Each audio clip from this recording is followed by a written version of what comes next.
let's look at how we use a verb when it's followed by two objects. So a verb, these are our action words. Do, drink, show, eat, and so forth.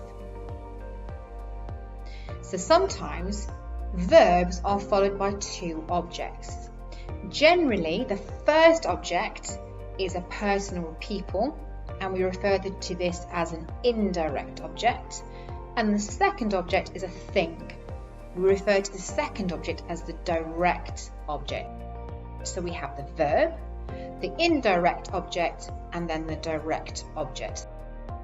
So let's look at an example to make sense. Please show me the concave surface. What's the verb in that sentence? Show. What's the first object or the indirect object? Me. And what's the second object or the direct object? The concave surface. That's the thing. Another example. They taught us the alphabet.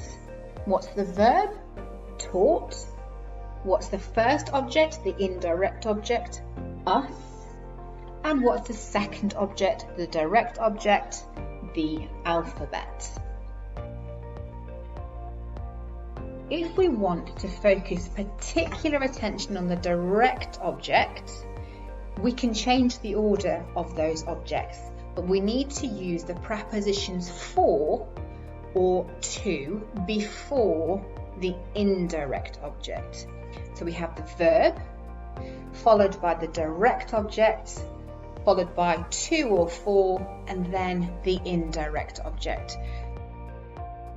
So the sentence was, please show me the concave surface. We want to now change the order, focus the attention on the concave surface. So we use this sentence. Please show the concave surface to me. The verb, show, the direct object, the concave surface. We've used to as our preposition, and the last is the indirect object, me. So we had, they taught us the alphabet. Let's change the order to make the alphabet the focus of the sentence. They taught the alphabet to us.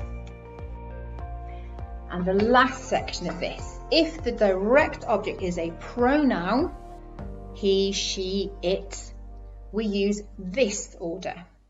The verb, pronoun, to or for, that preposition, and then the indirect object.